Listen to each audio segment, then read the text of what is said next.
Are you filming yet? Nothing nationally. Can I just go in here and put this phone in? I don't think we're streaming it. I think we're getting ready to go live, so that you've got time to run through. There you go. Expertly done. Not expertly done. Can we put in the middle? It's on sound. Yeah. Yeah, they come.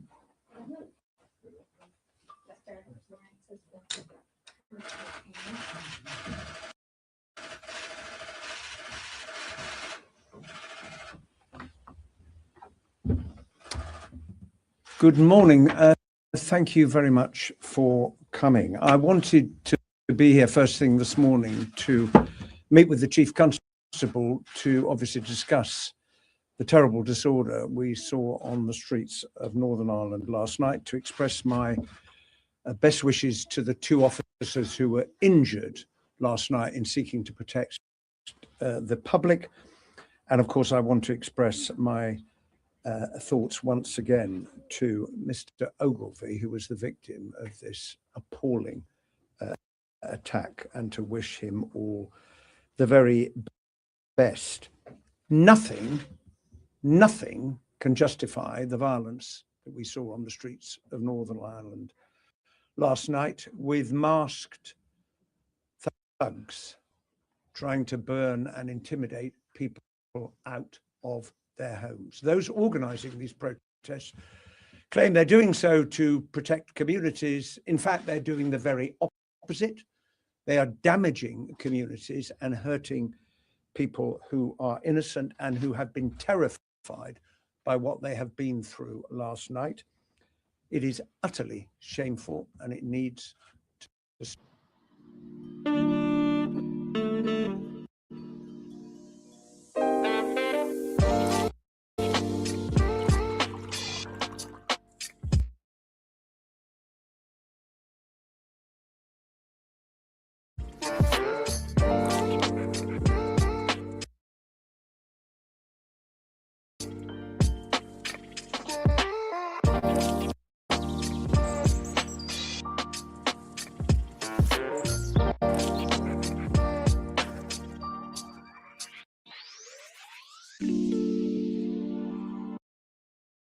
Will have watched online, and that led to these disturbances.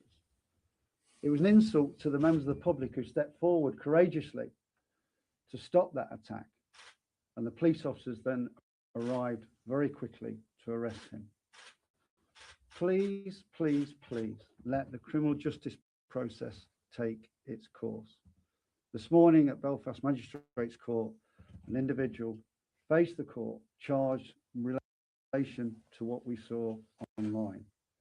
Let that follow due process.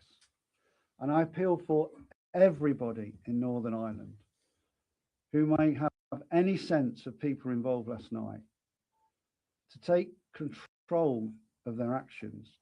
If it's your children, your grandchildren, your nieces, your nephews, people in your sports clubs, neighbours that you think were out last night,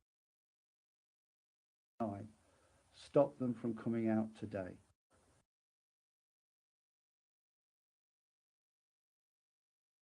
This has got to stop. We cannot have a society that allows this to happen. We have to make a stand. So please, no more. Okay, so BBC, morning, both, thank you. Chief Constable, firstly, you described what happened last night as an act of self-harm. You'll be aware that schools in parts of Northern Ireland have taken the decision to close early today. There's the potential for more protests. Again, how concerned are you about these potential further acts of self-harm, and how can your force begin to get a grip on what could unravel very, very quickly here? And to the Secretary of State, there were calls for calm yesterday from all political leaders across all walks of life. Clearly, they didn't work. This is now the third summer in a row that Northern Ireland is facing disorder like this. What can you begin to do? Is this going to be the new normal? If I begin, firstly, to get a grip. So last night, the men and women of the PSNI again got in harm's way to stop people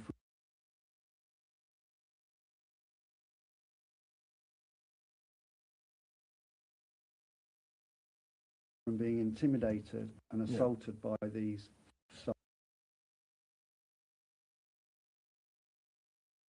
thugs. I also have to pay huge accolades to the fire service and our ambulance service, who were a credit to their profession yesterday.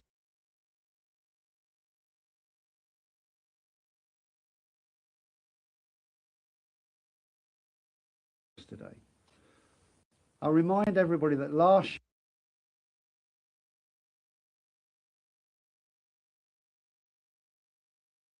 year we faced disorder, literally 12 months ago. After that disorder, 100 people faced prosecution through the investigation that we then undertook. Many of those people are now going before the courts and getting custodial sentences. We will deal with this. We will be on the streets tonight in numbers even more than we were last night. And we have got arrangements in hand to get mutual aid that will be arriving here tomorrow. And we're looking to get a further some 200 officers to get on the streets to deal with this. These young people who are doing this are changing their own lives for the future. They won't have the opportunities they would otherwise have had. So please, please, please think of that if you know anybody who could be involved in this. And as regards to schools and businesses and people who live in these neighbourhoods that have been affected, I completely understand, having witnessed the events of last night and I was out in Belfast, why people would make that decision. I support people who make that decision to make sure they're keeping their school children, their employees, their businesses safe. This will pass. I hope last night was the event that will see the end of any more protest, because we cannot have any more of this. And we will be, as I say, out in very high numbers this afternoon and this evening, policing whatever happens in Belfast and wider Northern Ireland today. This is a time when political leadership is required. And I welcome very much that right across the political spectrum in Northern Ireland, we saw those appeals for calm yesterday, led by the First Minister and the Deputy First Minister at the press conference they had with the Chief Constable, because this is when leadership is tested. Now, your question goes to the heart of the people who are doing this, because it falls upon them to decide, are we going to continue trying to attack people, burn people out of their homes, leaving children absolutely terrified as they're taken out into the dark with flames and screaming around them? This is not what Northern Ireland is. This is not the great place that is Northern Ireland, and it is their responsibility to stop. And the Chief Constable, I think, made a really good point, because about family members and others who will know, well, where were you last night? What were you doing? Because the responsibility is on all of us, political leaders included, but on all of us to say, stop doing this. And as to your last point, this is not normal. Good morning, gentlemen. My question to both of you, to the Chief Constable, what does it say to you there's one night of disorder and you've had to apply for mutual aid, and you have warned again and again that you don't have enough police officers, one night of violence, and you have to ask for help? What does that say to you about maybe not being given the funding and the support that you need politically? And to the Secretary of State, you'll be aware that one of the big issues in all of this has been how this man came to Northern Ireland. There have been repeated warnings about a porous border, about the common travel area being abused. That has all come to pass, hasn't it? And what do you think? Shall I take your question first? I am about to lay a written ministerial statement in the House of Commons, because when I answered the urgent question yesterday, I promised MPs that I would provide further information about the immigration status of the man who has now been charged and how he came to Belfast. That I will do. The common travel area is a long-standing arrangement between Ireland and the United Kingdom. There is already close cooperation between the Border Force, the PSNI, the Gardaí and the authorities in Ireland in trying to tackle illegal migration. And obviously we will need to reflect on the particular circumstances of this case. But what is at fault here is the person who committed this dreadful attack on Mr. Ogilvie. That is what we need to focus on. It is an individual who, it appears, has chosen to do this. And I agree with John that it is for the legal system and due process to determine how that is judged and what sanctions should then be applied. And you cannot put on those who have come to the United Kingdom in general to seek asylum what an individual has chosen to do, because the ultimate responsibility rests with that person. And that's what we're all appalled by. John. Thank you. I want to really endorse those comments. And to the question of resources, when I arrived in 2023, having been in policing for a very long time, I could not believe the numbers of officers that this organisation had declined to, the lowest in its history. We are in a period of recovery, but that recovery needs to be sustained and it needs to be supported. Policing in Northern Ireland is uniquely complex, and we cannot let the police service of Northern Ireland down with regards to our funding, and we have done for some 14 or 15 years.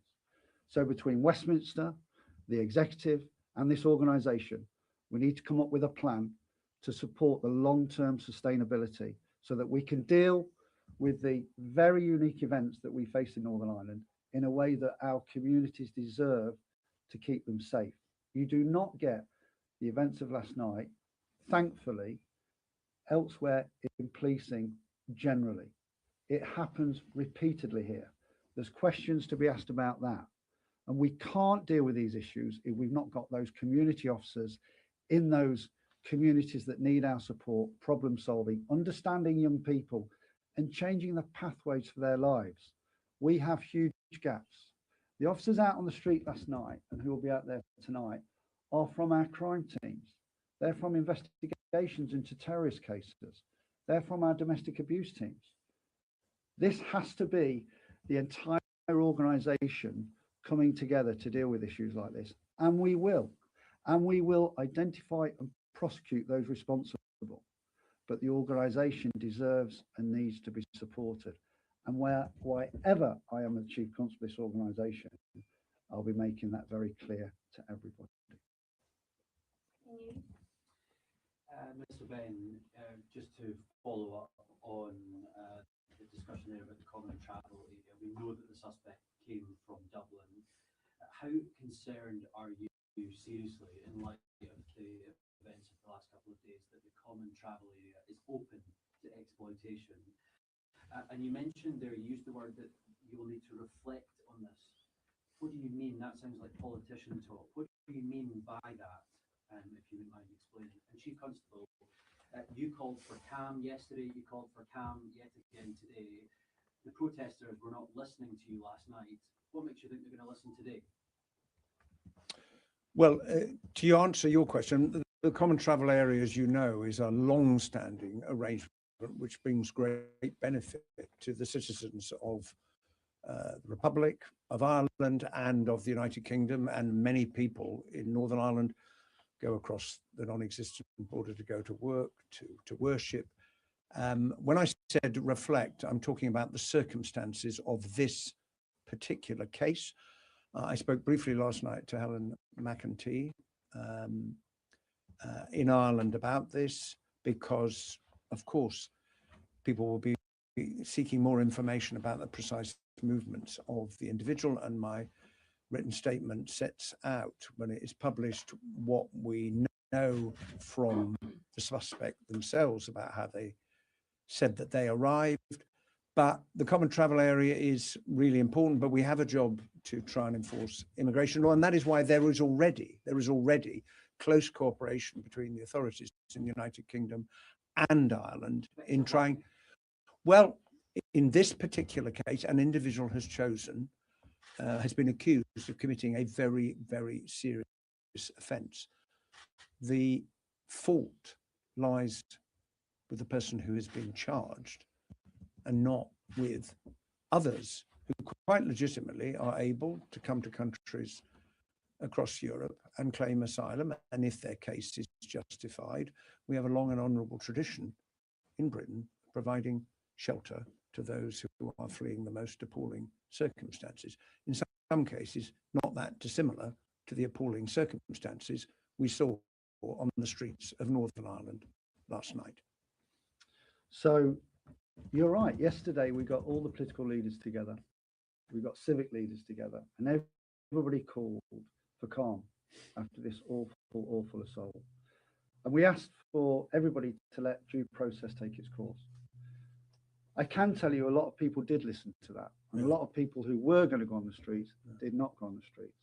I also have to acknowledge a number of community leaders and politicians who are out there trying to ensure that people behaved. And there was a lot of peaceful protest in Northern Ireland yesterday.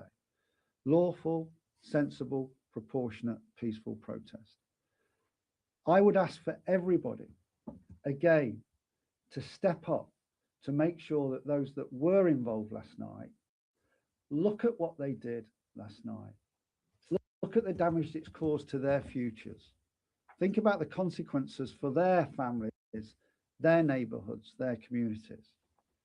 It's very easy as young people to get carried away with a tide. It's very easy these days, especially, to look online and be persuaded by people who know nothing about Northern Ireland, know nothing about the communities in Northern Ireland, know nothing about the history of Northern Ireland, to take actions that they otherwise would not take.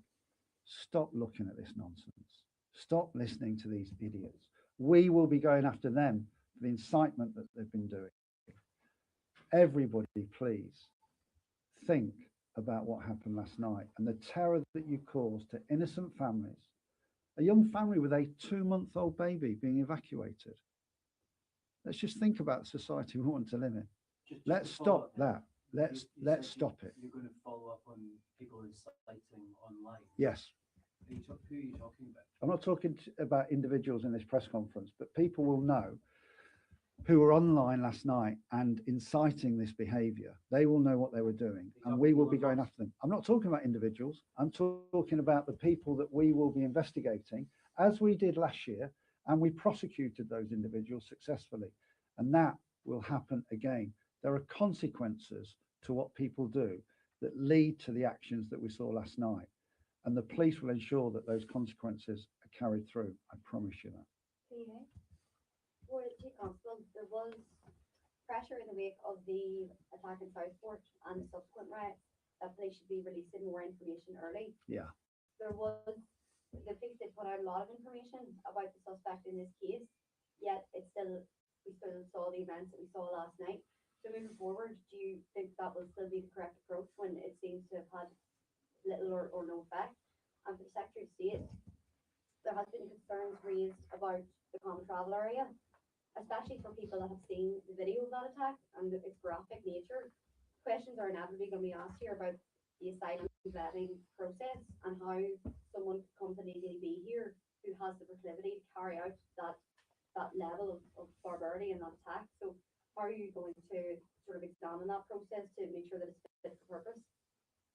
If I start with the information issue, so we learned from Southport through reviews that were taken after it occurred, that there is a need, there is an expectation that where we have information, it should be released. And I am an advocate for transparency. I'm an advocate for candour. People know that from Northern Ireland. When you don't give information out, especially in this toxic online environment, people fill it with misinformation and nonsense. Yeah. What we should always do is be honest about what we find. And that's what we did yesterday. And by the way, those communities that were attacked last night, some were from ethnic minority backgrounds. Many were not.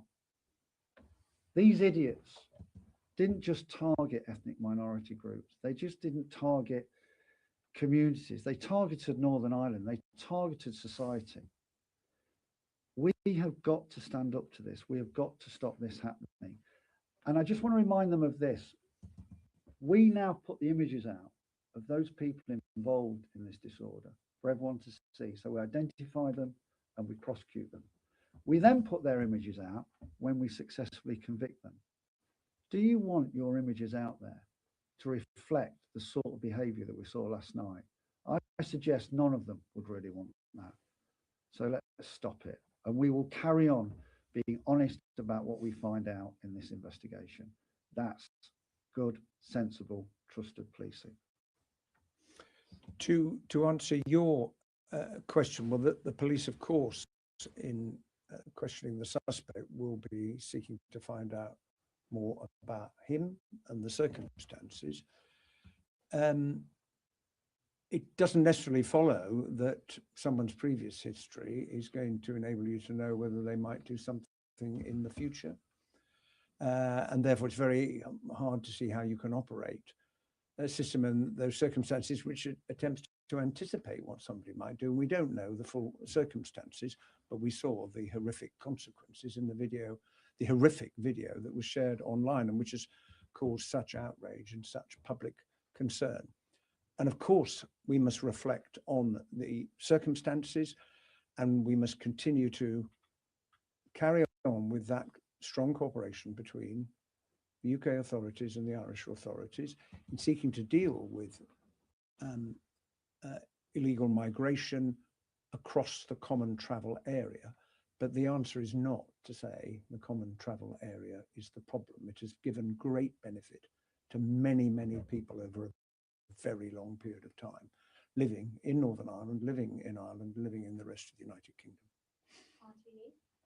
Chief Constable, can you talk to me about the nature of the injuries sustained by the two police officers? And do we know that the people that have cleaned the rooms this night, that any of those people sustain injuries? And Secretary of State, can you talk to me about your discussion with Minister Helen McEntee and the questions that you had for her?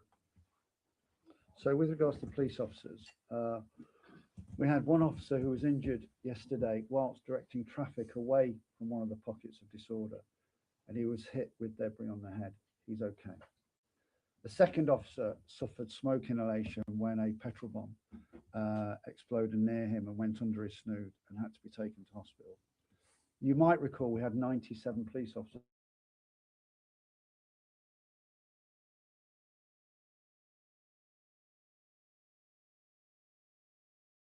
to do a job that most people could not and would not do. Thankfully, last night, with regards to the people that we evacuated from those houses, there were no injuries. Our absolute focus yesterday was to protect life and property, and that's what we achieved. We'll now follow up with going after those who are responsible for those unacceptable scenes last night. I called Minister McEntee last night because I was keen to brief her on what had happened, given what we now know about how the suspect arrived in Northern Ireland. And obviously there are questions for us, some of which have been asked today, and there will be questions too to the authorities in Ireland about what they know about the individual, because all of that may contribute to the investigation process that is rightly continuing, being led by the Chief Constable and his colleagues.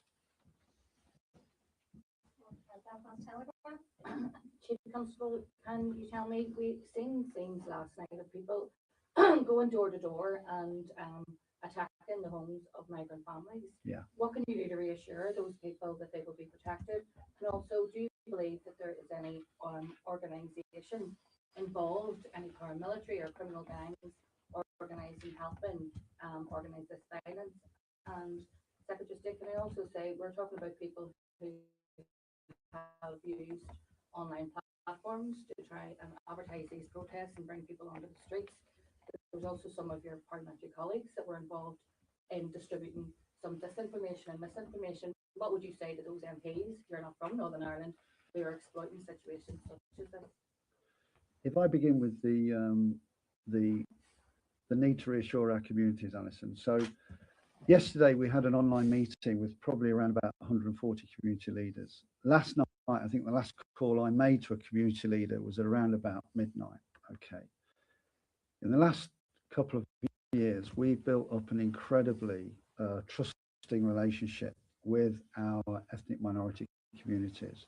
One that actually, I think, is a benchmark for policing. And repeatedly, when I speak to those community leaders and I visit those communities, they're repeatedly saying how thankful they are for what the PSNI are doing. Yeah. Last night, again, people were saying that PSNI was saving lives. Now, that's extraordinary, that in the light of the attacks that they're facing, they take the time and have the grace to thank us for what we're doing when they're facing unimaginable intimidation and threats. I will continue to work tirelessly, as will all of my colleagues, to reassure those communities. We've got community meetings tomorrow. I've spoken to community leaders again today, and our local police officers, of which we need many more because of the funding challenges, will be out and about speaking to those communities and reassuring them today. Your question about paramilitarism, we addressed this in the disorder in 2024 and 2025. It's too early for me to say at the moment, but I will not shy away from speaking truth with regards to any involvement of paramilitaries. But let's get the investigation underway to understand who was orchestrating this, both online and in person. And when we've got that investigative information, then through either prosecutions or public statements, we'll reveal it to you. The fact that people in Northern Ireland are being targeted because of the colour of their skin should sicken every right-thinking citizen of the United Kingdom. And I'm afraid we have seen it before in the disorder in Belfast in 2024, when businesses were targeted because of who owned them and ran them. And we saw that in Ballymena with the disorder last year. The same thing happened. And what does this say about Northern Ireland? People who have come to this country, brought their skills, they're part of the community, they're working. I read a report that one of the families that was forced out of their home has lived here for 20 years. These are our neighbours, our friends, our colleagues at work. It is utterly shameful, and people need to speak out about it. Secondly, there is a particular responsibility on members of Parliament, all of us, because we are leaders of our community.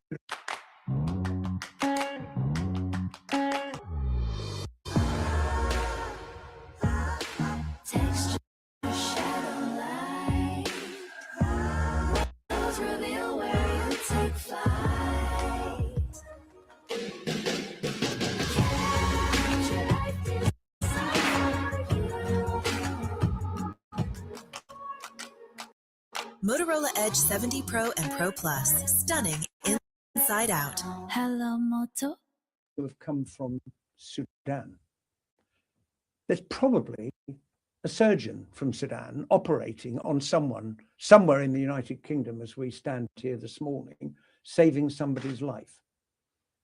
And we have a huge responsibility to think carefully about our language and not to fan the flames of disorder, the kind of disorder that we saw last night. People are absolutely right to be concerned about the terrible attack on Mr. Ogilvy. They have an absolute right to protest peacefully.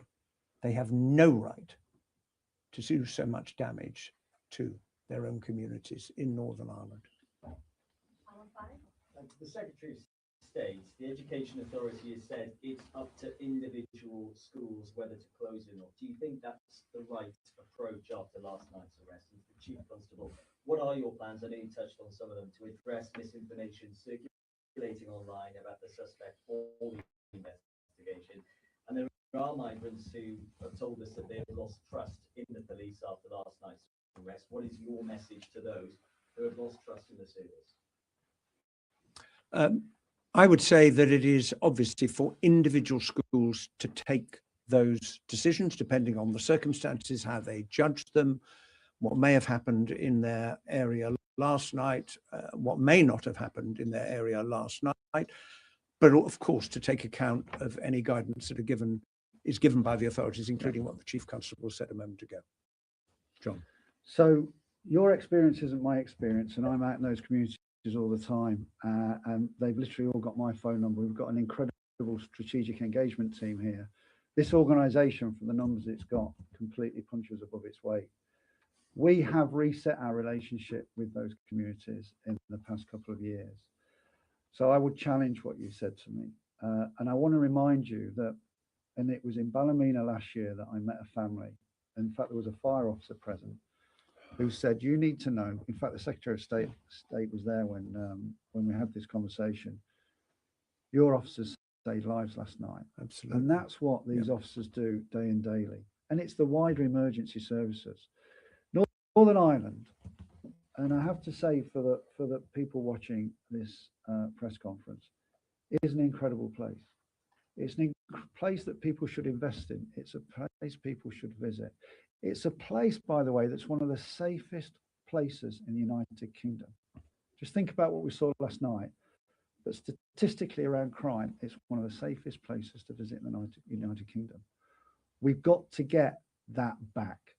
And we've got to stop what we saw last night. And that's incumbent on all of us. Okay. Chief Constable, you've already mentioned getting mutual aid and your repeated concerns about resources.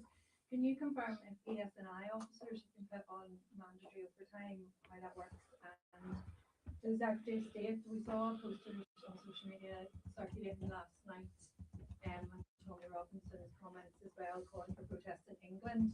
How concerned are you that this will spill over into the rest of the UK? Well, I saw those posters yesterday evening. I am not aware, and I haven't seen any reports in the media of disorder in the rest of the United Kingdom last night, and I very much hope that remains the case. And can I take this opportunity to pay tribute myself personally to the bravery and the diligence and the professionalism and the compassion of the officers of the PSNI, because I know from discussions I've had last time in Ballymena and before that in Belfast, and the officers I met after the bomb attack on Dunmurry police station, the very best of the best. And I would echo what John just said about the role that they have played last night, but previously, in saving people's lives from these thugs who think this is an acceptable way to behave. It isn't. And by these protests, they're putting great pressure on the police officers of Northern Ireland. And what would possess you to attack officers of the police force that has been investigating this terrible crime, has charged a suspect, and is seeking to bring people to justice. Our responsibility, all of us in this community, is to support the police and not to make their job harder. Thank John. you. Thank you, Secretary of State, for those words as well. So this is a unique policing environment. I often say that. The men and women of the PSNI, mandatory overtime. We can't survive without them doing the hours that they do, well above and beyond what ordinary policing would expect to do. It's a vocational profession, I think, particularly in Northern Ireland. Even those who choose to be in the PSNI, because of the complex history here, have to take a decision that other police officers don't have to take on the island of Ireland or in the wider United Kingdom because of the threat to officers here. They are a very, very special group of people. And recently, I'm David Ding. I graduated from Northwestern University and I've been a software engineer for 4 years. With traditional software development recruiting, in my experience, it has been multiple stages, usually spread out over the course of several weeks, sometimes even months, depending, compared to Mercor's application process, where I was able to pretty much do it all in one day and hear back within the week. You know, it's been a dream of mine to be able to work with one of these leading AI labs. I love working on something intellectually stimulating and to be able to contribute to something that's going to affect so many people in the future. I'm so glad I was connected to this opportunity through Mercor.